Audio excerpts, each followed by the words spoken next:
Assalamualaikum warahmatullahi wabarakatuh. Perkenalkan, nama saya Aina Kada, kelas IK7 nomor absen 2. Nah, di sini saya akan menjelaskan terbentuknya Kepulauan Indonesia. Periode Kontinental adalah periode terakhir dari ketiga periode di era Kenozoikum dalam skala waktu geologi. Waktu ini ditandai dengan banyaknya glasial di daratan bumi. Periode Kontinental yang ada di sekitar 50 juta tahun yang lalu merupakan cikal bakal dari awal terbentuknya Kepulauan Indonesia.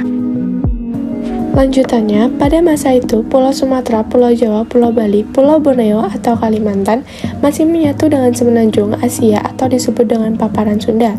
Paparan Sunda merujuk pada perpanjangan lempeng benua Eurasia di Asia Tenggara antara lain dataran semenanjung Malaya, Jawa, Madura, Bali, dan pulau-pulau kecil di sekitarnya. Paparan Sunda ini terpisah oleh naiknya permukaan air laut mulai dari 20.000 tahun yang lalu sampai dengan sekarang. Dengan permukaan air laut yang naik turun karena dipengaruhi oleh suhu bumi dan glasier. Beberapa kali pulau Paparan Sunda ini terpisah menjadi beberapa pulau, kemudian menyatu kembali dan terpisah kembali secara berulang-ulang sampai kita lihat pada saat sekarang ini.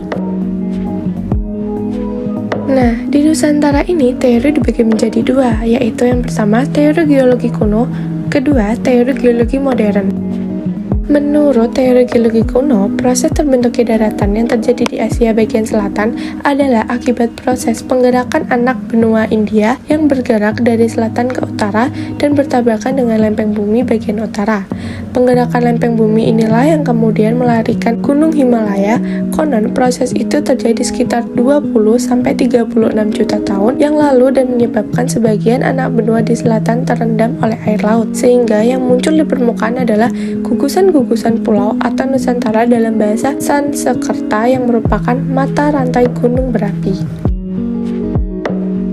Nah, menurut teori geologi modern, pembentukan Kepulauan Indonesia terkait dengan teori tektonik lempeng atau tectonic plate.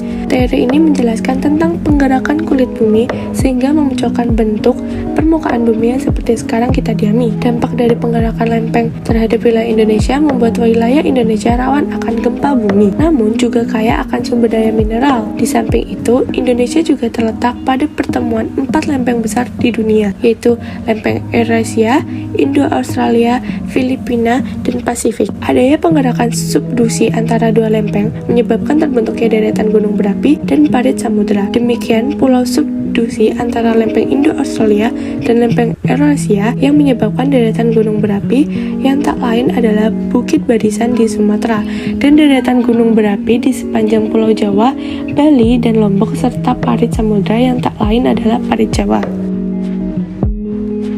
Gerakan dari lempeng tektonik ketika mengalami gesekan atau benturan yang cukup keras, hal tersebut akan menimbulkan gempa, tsunami, dan meningkatkan kenaikan magma ke permukaan bumi.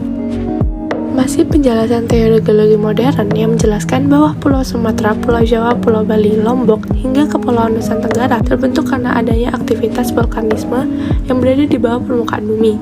Hasil yang dapat dirasakan di permukaan bumi adalah adanya lava atau cairan larutan magma pijar yang mengalir keluar dari dalam bumi. Lama-kelamaan, lava tersebut memadat dan bertambah besar membentuk sebuah pulau baru atau busur pulau. Proses seperti ini dikenal sebagai island. Yang dimaksud busur pulau di sini adalah terbentuknya deretan gunung berapi yang tak lain adalah pegunungan api yang berada di Bukit Barisan di Pulau Sumatera yang membentang dari Sumatera bagian utara hingga Sumatera bagian selatan, serta pegunungan api yang di Pulau Jawa, pegunungan api yang ada di Pulau Bali, pegunungan api yang ada di Lombok.